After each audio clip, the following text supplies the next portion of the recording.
말씀을 통해서 하나님을 만나려면 이런 제목으로 은혜를 나누려고 합니다. 우리 지난 세월 태어나서부터 지금 이 시간까지 하나님을 만난 그런 경험이 나름대로 있으십니까? 보는 눈이 있으니까 손눈을 들라고 하지는 않겠는데요.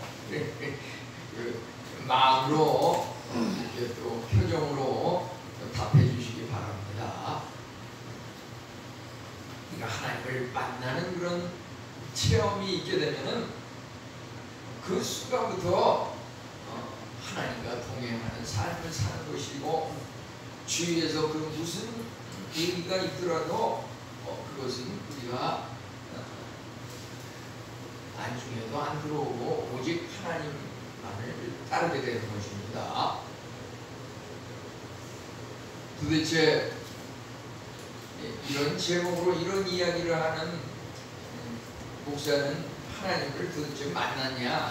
만나지도 않고 이런 얘기를 한다 그러면 사기 행각이 되겠죠. 물론 만나지 못하고도 또 성경 말씀이 이렇게 돼 있으니까 전할 수도 있어요. 그렇지만 제가 하나님을 만나고 이런 말씀을 하면 그것이 더 사실감이 있을 겁니다. 하나님을 만난 그런 경험을 말하자면 여러 가지가 있지만은 얼핏 떠오르는 거 한 세 가지 정도 그렇게 간단히 말씀드리면요. 한여름에 그 청년들과 함께 저 강원도 이 고성 쪽에 가서 바닷가에서 이렇게 수영을 하는데, 제가 뭣도 모르고 그냥 막 이 얕은 파도에 휩쓸려가지고서 그 깊은 데를 이렇게 호적거리면서 나간 적이 있는데, 저희 둘째 형님이 사실은 수영선수 국가대표로서 당시에 그 신기록을 많이 세우고 이런 분이었는데, 저는 수영이 문외한이었기 때문에 막 그냥 허우적거리면서 이러는데, 그 같이 수련회 갔던 그 청년이 그 주문을 갖다가 그냥 있는 힘을 다해서 던지는데, 제가 그것을 붙잡고서 이렇게 나온 일이 있어요. 그 믿음의 청년을 통해서 내 생명을 구해주셨구나. 한번은 저희 어머님이 그 무릎에 여러 번 넘어지시고 이래가지고 관절이 말이죠, 이렇게 통통 붓는데 아주 심야 시간이에요. 조용히 어머님의 무릎을 제가 손에 잡고서 기도를 하는데, 그 손이 말이죠, 갑자기 이렇게 오그라드는 것이 느낌이 오더라고요. 이렇게 썩했던 그 무릎이, 수년간 앓았던 그 무릎이 이렇게 오그라들면서 나는 그 후에는 어머님이 무릎 아프다는 소리를 안 하셨는데, 한 번은 그 우리 친척 중에서 그 알코올 중독이 있어가지고서 굉장히 고통스러운 그런 사촌 동생이 있는데, 아버님이 돌아가실 때 그 묘소에 이렇게 같이 갔었는데, 그날 또 그냥 햇빛이 그냥 매리 쬐고 뜨거우니까 머리가 열이 나면서 이렇게 갑자기 쓰러지는데 입에 거품을 토하면서 이렇게 의식을 잃었어요. 제가 그때 그 동생을 붙잡고서 마귀사탄을 불러가라, 예수 나사렛 예수의 이름으로 명을 불러가라, 예수의 이름으로 계속 땀을 뻘뻘 흘리면서 계속 외치는데, 그 아이가 깨어서 이렇게 정상으로 그 자리에서 회복을 했는데요. 많은 성도님들이 그냥 막 그 장례 예배에 이렇게 참석을 했는데, 제가 그냥 그 앞에서 그냥 내 사촌 동생이 그냥 붙잡고 막 기도를 깨어난 일이 있는데, 그런 유사한 그 경험들이 몇 번 있는데, 그런 걸 통해서 하나님이 살아계시구나, 나 개인적으로 우리 가족 식구와 또 우리 친척을 통해서 하나님이 역사하시는구나, 그런 그 만남의 경험이 있으니까 누가 뭐래도 이거는 부인할 수가 없는 거고, 내가 직접 체험을 했으니까요. 그래서 이제 그런 것들을 도대체 그러면 그건 너무 개인적으로 성경에 나오지도 않는 거를 이게 막 말하는 그런 거 아니냐. 혹시 의심할 수도 있는데요. 그런 성경 말씀을 통해 가지고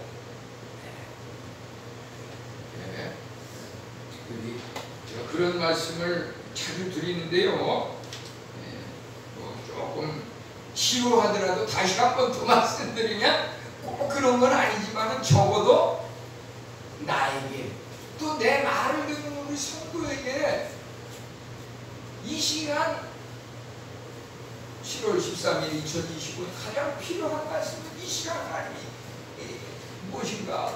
저는 그 여기 1년 1독 성경 그 말씀 속에 있다고 생각이 돼요. 그런 걸 여러 번 체험했기 때문에 그날 말씀이 없으면 그 주간 또 월요일부터 토요일 사이에 말씀 중에서 있어요. 그 주간의 말씀 중에서. 그래서 오늘도 보면은 잠언 8장 이거를 가지고서 또 이렇게 우리 성도님들과 말씀의 은혜를 나누는데요. 이것은 오늘 갑자기 막 오늘은 그냥 여기 나오는 거 보자. 그게 아니고 제가 한 50년 전 수년 정도의 성경을 묵상하는 것을 날마다 하는 생활하면서 그런 것을 많이 체험하기 때문에 이 시간에도 하는 겁니다. 그것을 뭐 갑자기 뭐 한 주간 준비한 것을 얘기하는 게 아니고요. 그러면은 이 오늘 말씀을 통해서 은혜를 나누고 싶은 것은 무엇인가?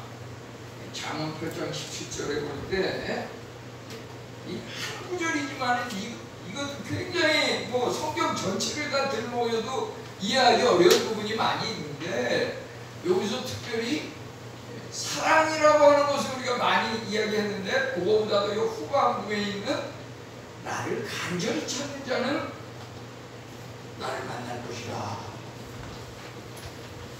그래서 하나님을 만나려면 간절히 찾는 그 간절한 마음이 있으면 만날 수 있다고 하는 것입니다.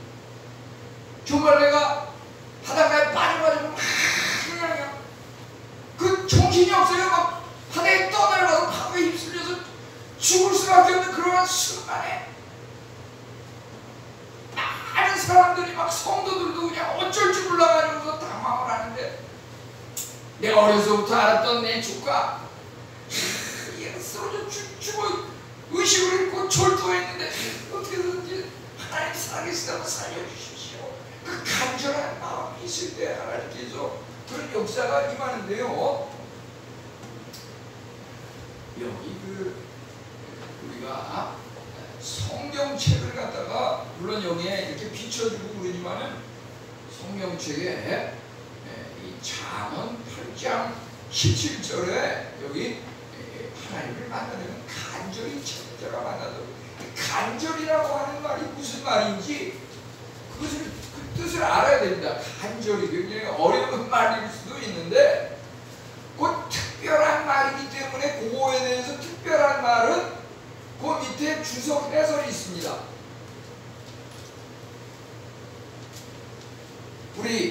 제가 이 교회에 이제 2017년 10월 1일부터 시구를 하는데 그때 와서 보니까 사실 이 예장 합동 이 교단에서 시차례도 그렇고 보편적으로 다 개역개정 성경을 다 당연히 사용을 하고 제가 전에 있던 교회에서 다 개역개정인데 여기 와보니까 개역개정이 아니라 개역 한글 옛날 성경을 쓰고 있더라고요. 좀 안타까웠는데 집사람 친구 중에서 또 우리 교회를 이제 수요일에 몇 명이 방문을 하고서 필요한 게 뭔가 성경책이다 그래가지고서 그 친구 중에서 믿음의 친구가 그 헌금을 해가지고서 이 교회 피치형 성경을 이렇게 했는데요. 거기 보면은 우리가 잠언 8장 17절 간절이라고 하는 말이 무슨 말이고 그 밑에 해설이 나와 있습니다. 뭐라고 나와 있습니까? 해설에 새벽에 그렇죠. 새벽에 이 간절이라는 말은 새벽에라고 번역할 수도 있는 겁니다. 이거 뭐 짜맞추기를 하려고 그러는 게 아니에요. 예를 들어서 오늘 연중에 28번에 해당하는 교동문을 이렇게 낭독을 했는데요. 교동문 28번에 보면 28번이 시편 63편인데요. 그 내용을 아까 교대로 이렇게 성도님들과 함께 읽었는데요. 거기 앞부분하고 끝부분에 나오는 그 상통하는 게 있는데 그게 뭐냐면은 앞부분에 시편 63편에 뭐라고 나와있어요? 6절에 보면은 새벽에라고 하는 말이 나와 있고요. 그 1절, 2절에서는 간절히 하나님을 찾는다는 말이 나와 있어요. 우리 말이죠. 성경으로 성경을 해석하는 거 내가 해석하려고 해서 되는 것이 아니고 하나님께서 그렇게 해석을 해주세요. 교동문 28번 여기 시편 63편을 하니까 간절히 새벽에 시작해서 끝나는데 오늘 본문 말씀으로 택한 여기 간절히 찾는 자가 하나님을 만난다. 간절히가 무슨 말이냐? 그 밑에 주석 해설을 보니까 새벽에 이것은 말이죠. 시간적으로 말하면 하루에서는 아침 이른 시간 그걸 말하는 거고요. 인생으로 따지자 그러면 어린 시절을 말하는 것입니다. 어린 시절. 어린 시절에 일찍이 하나님을 찾는 사람이 하나님을 만난다는 말입니다.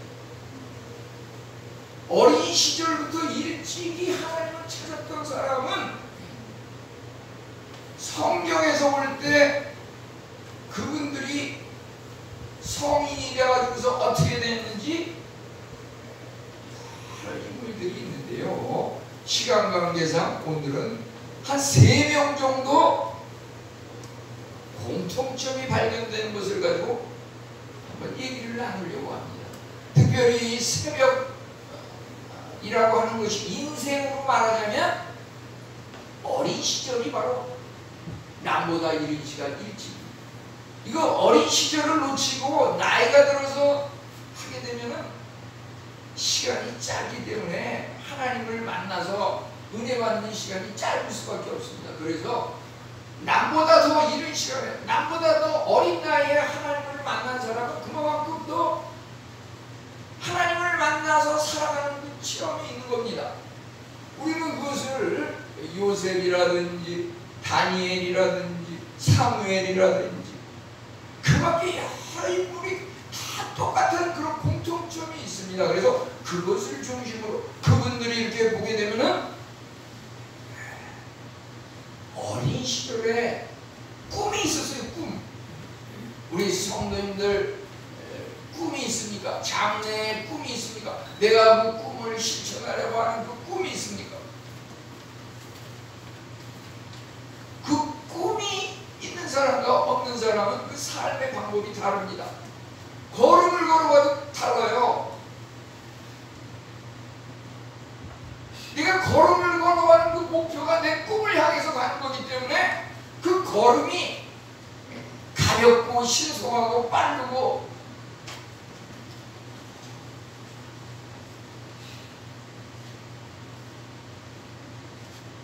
우리는 그러한 것들을 성경에서 이렇게 찾아볼 수 있는데요. 그런 것들을 우리가 이제 살펴보려고 하는데요. 우선 그러한 것들은 우리가 미래에 대한 꿈이 있었다. 하나님을 만난 그 지금 얘기한 그 대표적인 3명을 중점적으로 한번 살펴보려고 합니다.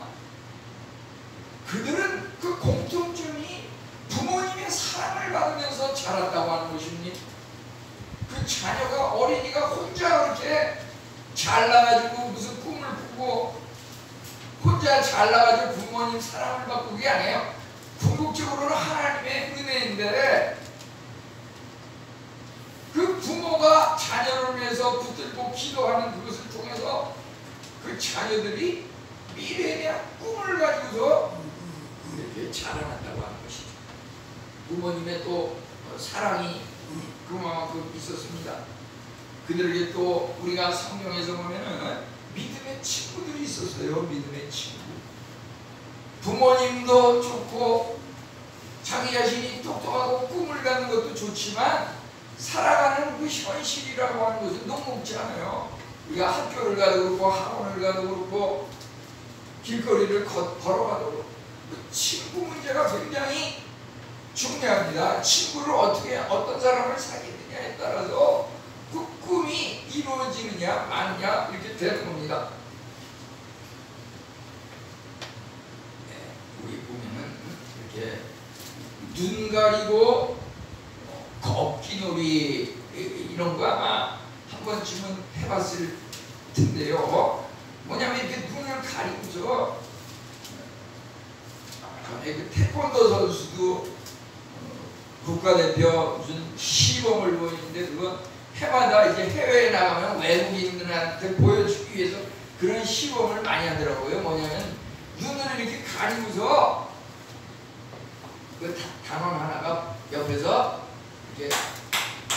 이렇게 손을 하면 그 소리를 듣고서 눈을 가려주면 그 소리를 듣고서 이렇게 4발자국 5발자국 가가지고서 거기서 이렇게 한 명이 손에다가 칼을 들고서 그 칼 끝에 사발을 갖다가 이렇게 얹었어요.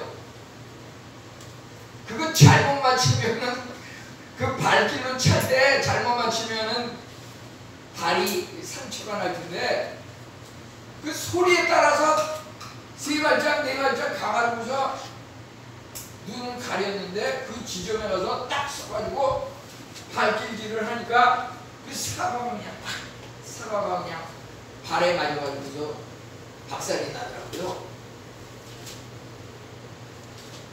우리 인생이라고 하는 것이 말이죠. 정말 어두깜깜하고 한치 앞을 내다볼 수 없고 이러한 세상인데 우리 눈 가리고 걷기놀이와 마찬가지로 이 캄캄한 세상에서 어떻게 무엇을 따라서 걸어갈 것인가 라고 하는 문제,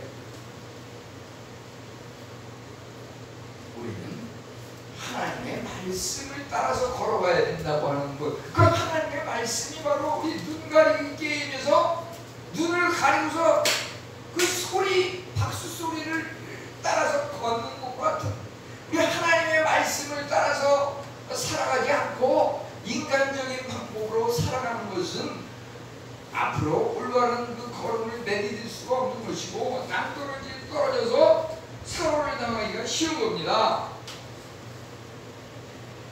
우리는 이제 이 요셉과 사무엘과 다니엘이 어떻게 첫째 미래에 대한 꿈을 꿨는가, 부모님 사랑 어떤 사랑을 받았는가, 이제 또 그들이 친구를 잘 사귀어가지고 어떤 유익함이 있었는가, 그런 것들을 한번 살펴봤으면 좋겠는데요.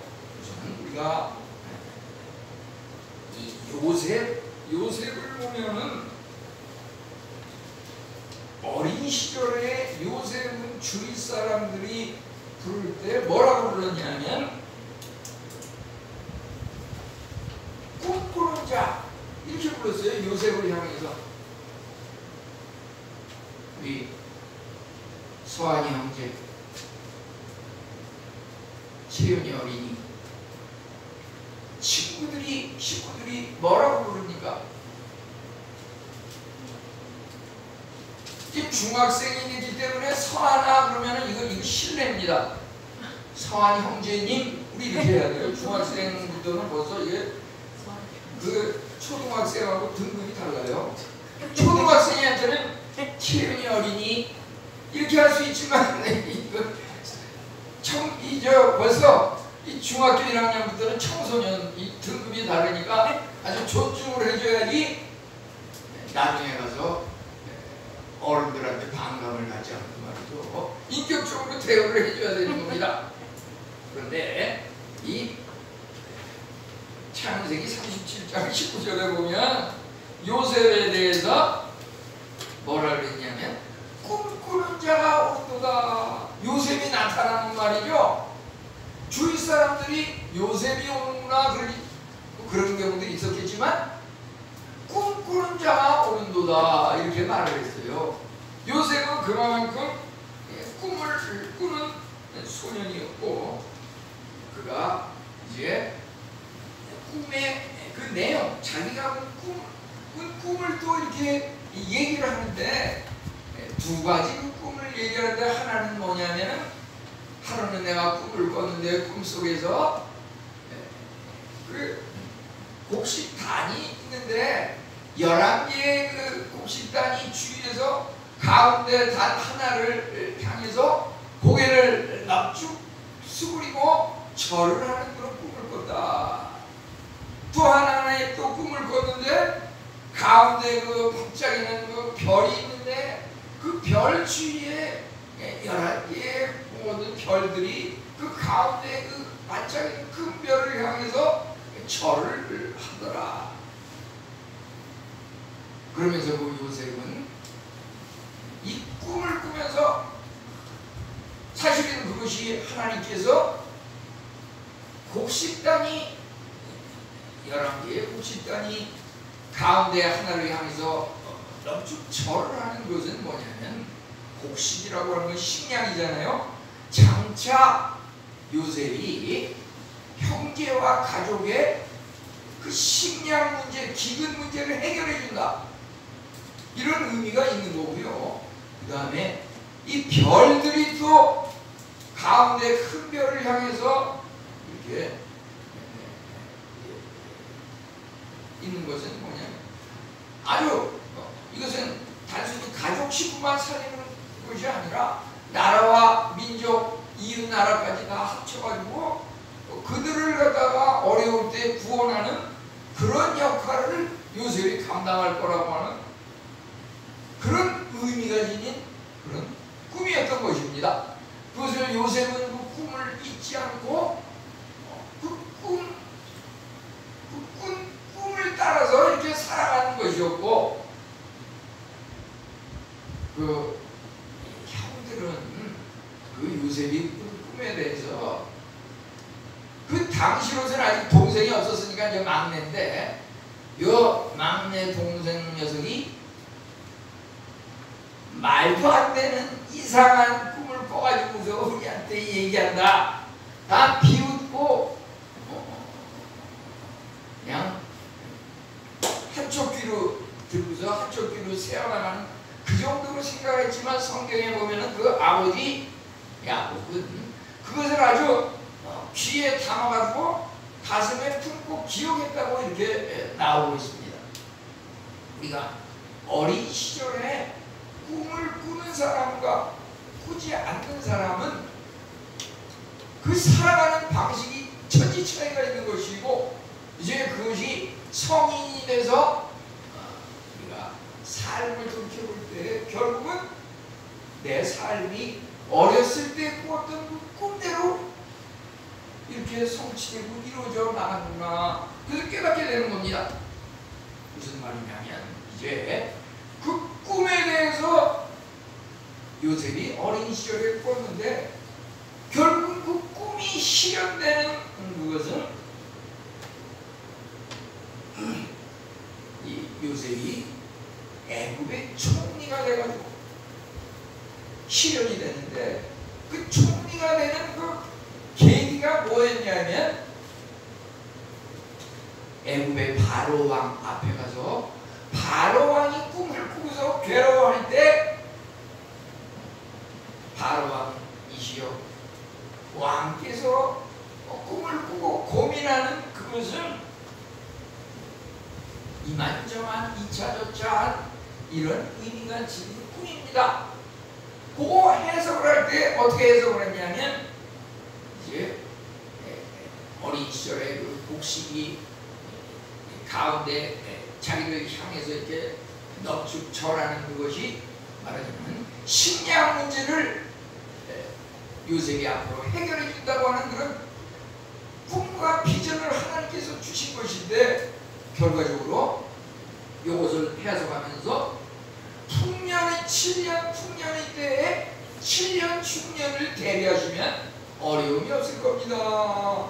이렇게 말을 하니까 그 바로 왕이 그대로 행동을 해서 곡식의 창고에 곡식을 이렇게 저장을 해가지고 애굽의 백성이 기근으로 어려워할 때 양식을 공급해주고, 또 나아가서는 그 식구들도 애굽으로 초청을 해가지고서 후하게 대접하지 않았습니까? 어린 시절의 그 꿈, 그것을 갖다가 그 바로 왕 앞에 가서 그대로 7배 풍년의 곡물을 조정하여 7배 흉년에 대비하면 망하지 않을 것입니다. 이렇게 했던 것입니다. 이제 우리는 사무엘에 대해서도 한번 살펴볼 필요가 있어요. 사무엘은 어린 시절에 무슨 꿈을 꾸고 어떻게 살다가 성인이 돼서 그 꿈이 실천이 돼서 과연 어떻게 됐는지, 이 사무엘이 보면 말이죠, 사무엘도 누워서 잠을 자다가 사실은 하나님의 음성을 들은 거죠. 꿈속에서 하나님께서 사무엘에게 나타났어요. 사무엘상 3장 10절에 보면 사무엘아 사무엘아, 이렇게 하나님께서 사무엘에게 나타나서 음성을 들려주셨어요. 근데 그 앞에 보면은 여호와께서 임하여 서서, 요 무슨 말이냐면 하나님은 신이기 때문에 눈에 보이지 않지만은 사무엘 곁에 와가지고서 여호와께서 임하여 서서, 하나님이 사무엘이 잠을 자는데 그 옆에 와가지고서 사무엘아 사무엘아, 사무엘의 그 귀에 음성을 들려주시고, 이것이 더 나아가서는 그 형체를 보여주셨다고 하는 거예요. 하나님의 임재가 사무엘에게 임한 것이고 사무엘이 하나님을 만난 것입니다.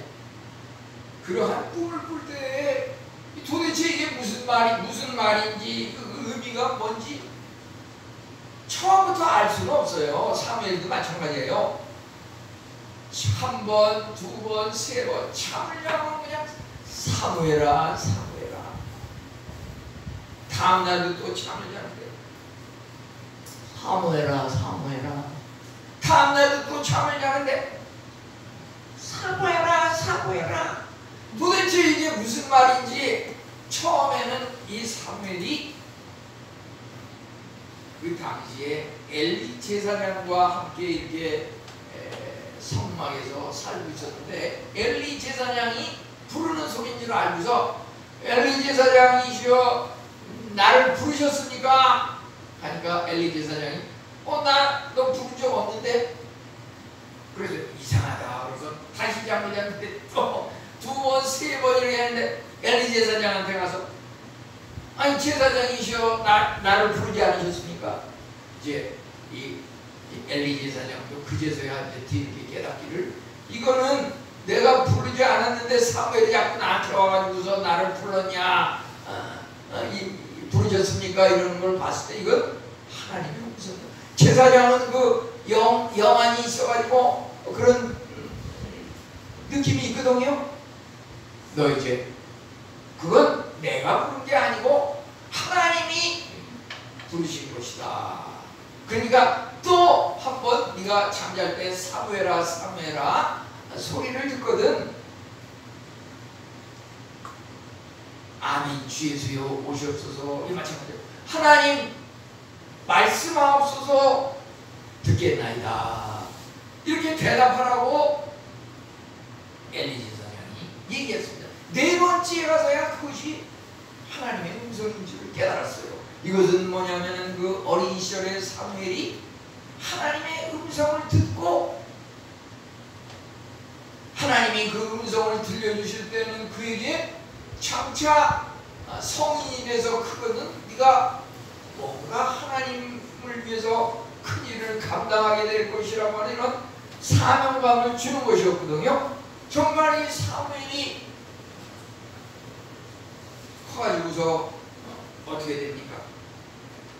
사무엘이 요셉처럼 국무총리가 된 것도 아니고 다니엘처럼 국무총리가 된 것이 아니지만은 사무엘은 커서 어떤 역할을 감당했습니까? 이제 이스라엘 초대왕 사울왕이죠. 두 번째 왕은 다윗이죠. 그 사울왕과 다윗 왕이 왕의 그 직위를 임명받고 올 때 그 기름을 부어주는 그 역할, 왕의 임명을 보증해주는 그 보증인이 바로 사무엘이 됐다고 하는 것입니다. 이건 뭐냐면 국무총리는 왕을 돕는 거다 그러면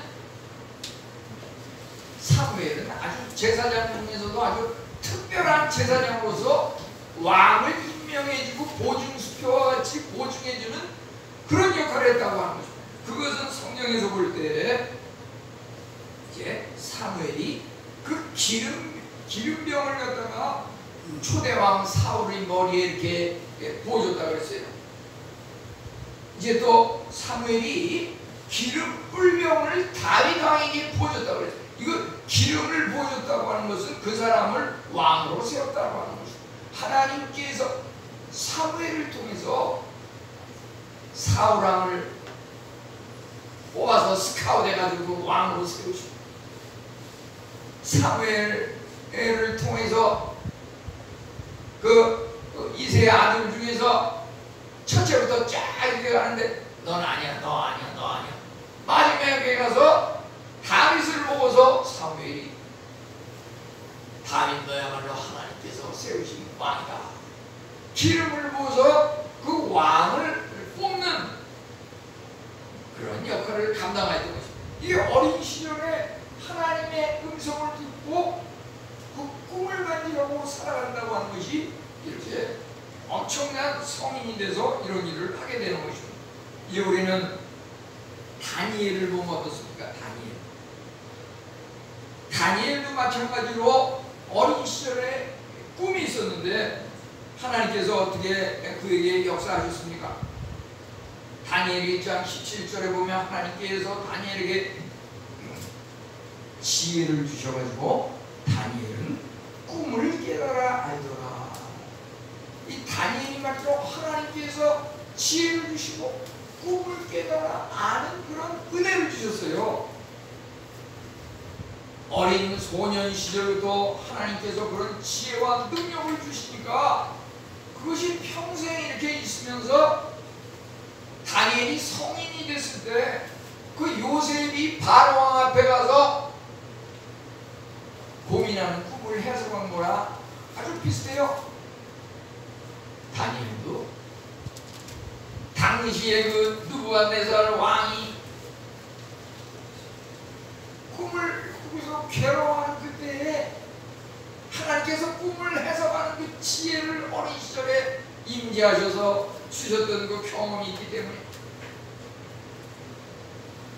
꿈속에서 하나님이 역사하셔서 꿈꾸는 자가 오도다 요셉처럼 사무엘아 사무엘아 사무엘처럼 또 꿈을 깨달아 아는 그 지혜와 능력을 주시는 이 다니엘처럼 가만히 있는데 저절로 그렇게 되는 건 아니에요. 다니엘은 말이죠, 그 생활 속에서 예루살렘 성전을 향하여서 기도를 하는 그런 습관이 있었어요. 날마다 습관. 다니엘이 예루살렘을 향해서 하루 3번씩 무릎을 꿇고 기도하더라. 그 무릎을 꿇고 기도할 때 사실은 다니엘이 그 왕 앞에 가서 왕이 괴로워하는 그 꿈을 해석하니까 왕이 이제 다니엘을 인정하고 다니엘이 인기를 끄니까 그 주위에 환관장이라든지 신하들이 다니엘을 시기해가지고 왕 앞에 건의하기를 왕이시여, 이 나라의 왕은 느부갓네살 당신 한 명뿐인데 왕 왕에게만 절을 해야 될 텐데 왕 외에 다른 우상, 듣기로는 그 다니엘이 그 친구들이 왕에게만 절을 하는 것이 아니라 하나님을 향해서 기도하고 하나님을 향해서 절을 한다고 하는데, 왕 외에 다른 신이나 사람에게 절하는 사람은 사자굴에 잡아놔서 죽여버립시다. 타는 풀무불에 넣어서 태워 죽여버립시다. 이런 조소를 건의해가지고서 나왔는데, 다니엘은 그런 것에 굴하지 않고 날마다 이렇게 하루 3번 무릎을 꿇고 예루살렘을 향해서 하나님 앞에 기도했던 것입니다. 우리가 어떤 데 보면은 아침, 점심, 저녁을 먹으면서 왜 식전에 기도를 하냐, 그런 것도 제일 처음에 신앙생활을 시작하고 믿음이 약할 때는 괜히 앞사람이 같이 밥 먹는 사람이 친구가 옆에서 보고서 쟤 예수 믿는 애인가 예수쟁인가 손가락질 당할까봐 이런저런 눈치가 보여가지고서 기도하기를 꺼리게 됩니다.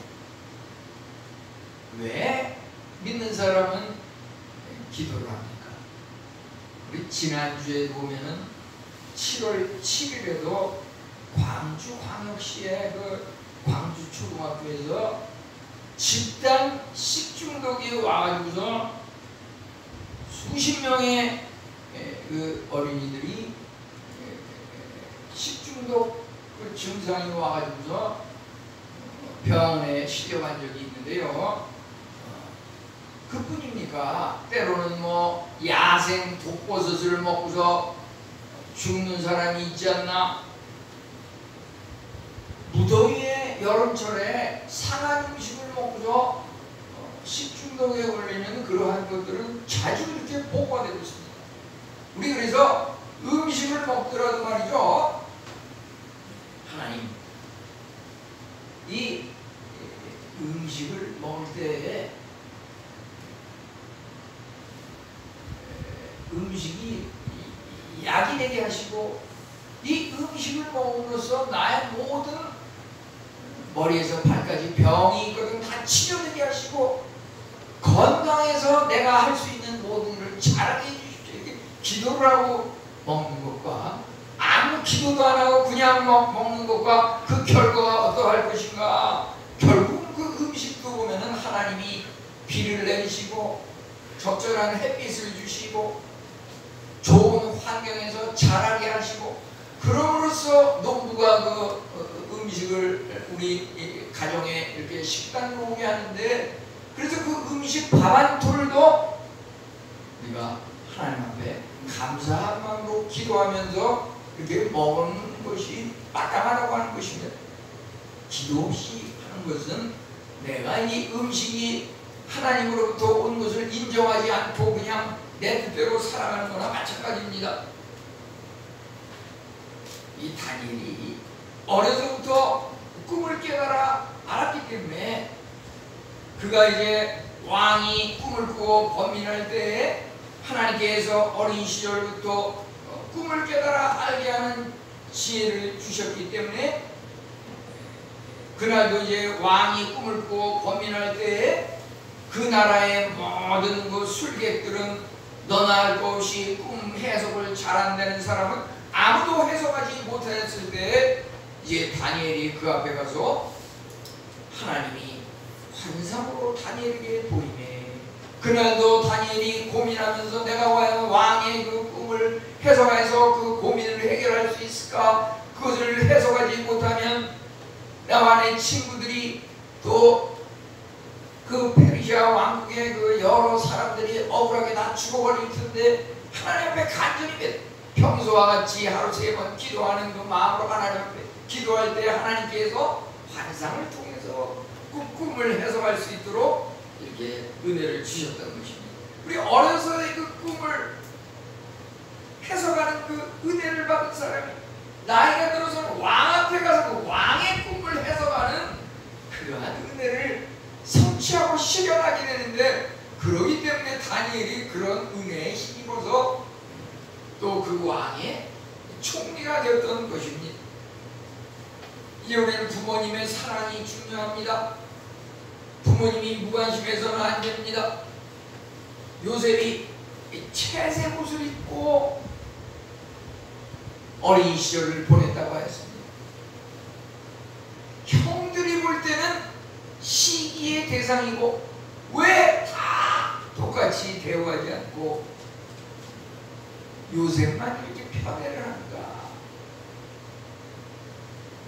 인간이 때문에 그럴 수밖에 없어요. 그것조차도 또 하나님이 섭리와 계획이 있으셔서 그래요. 사실 그 아버지 야곱도 보면은 요셉의 아버지 야곱도 보면 형 에서와 야곱 쌍둥이 형제가 나왔을 때 야곱도 동생이지만은 장자권을 받고 부모의 사랑을 받음으로써 야곱이 그런 치명이 있기 때문에 나도 그 막내 요셉을 갖다가 특별히 사랑해가지고 채색 옷을 입혀. 이제 우리 사무엘도 보면은 어린 시절 사무엘이 어떻게 태어났습니까?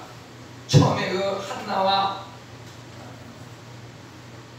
그 부부가 애를 못 낳아가지고 고민할 때 한나가 하나님 앞에서 서원 기도를 하면서 아이를 주시면 하나님을 위해서 평생 드리겠습니다.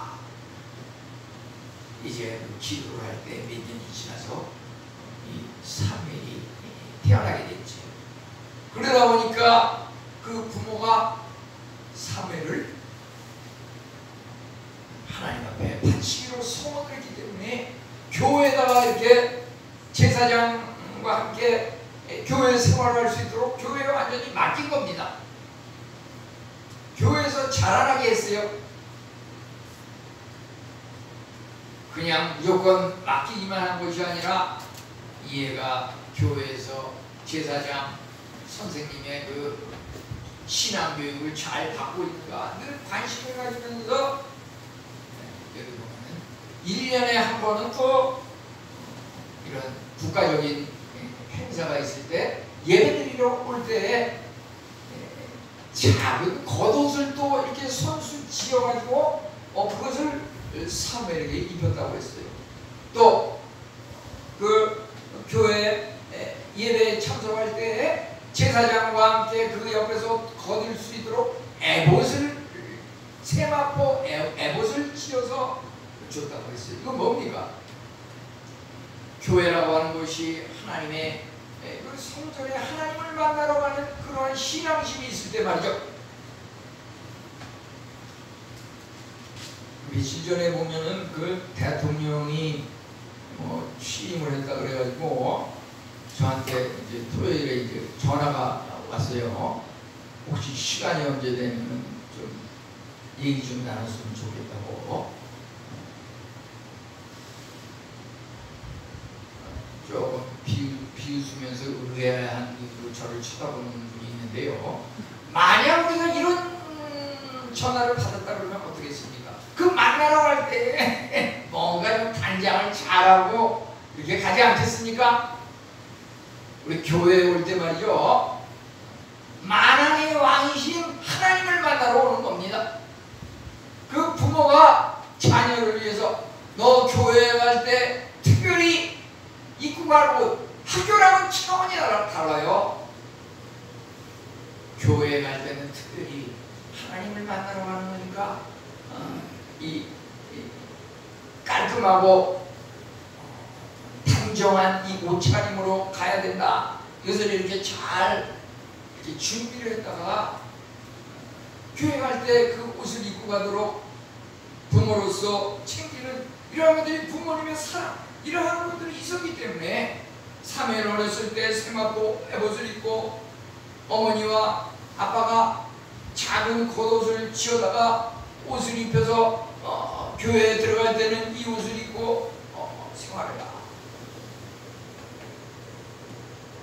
우리는 이제 이 다니엘이 어려서부터 그 친구들 사드락, 메삭, 아벤누고 이 친구들과 함께 믿음의 친구들과 함께 어려서부터 친구들을 잘 사귄 것을 보게 됩니다. 하나님께서 내 소년에게 지혜를 주셨다고 했습니다. 한 번은 그 왕이, 그것은 왕이 주는 식사다 하고서 여러 가지 와인이라든지 뭐 포도주라든지 뭐 고기 뭐 튀김 뭐 기름이 잘잘 흐르는 좋은 음식을 갖다가 먹으라고 이렇게 하였지만은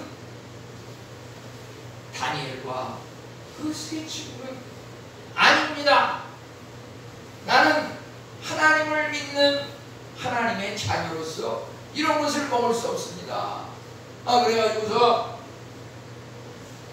왕의 그 진미를 먹은 그 소년들과 또 그것을 거절하고 채소만 먹은 그 친구들과 다니엘은 열흘을 지나서 이렇게 비교를 하는데 오히려 채소만 먹은 다니엘과 그 친구들의 얼굴이 윤기가 있고 얼굴에 생기가 돌고 이런 결과가 나타난 거예요. 똑같은 음식도 말이죠. 교회에서 먹는 밥은 굉장히 이거 권사님, 성도님들이 기도를 통해 가지고 땀을 흘려 가지고 머리를 쥐어 짜가지고서 이렇게 만드는 음식입니다. 우리 밖에서 먹는 그런 무슨 햄버거라든지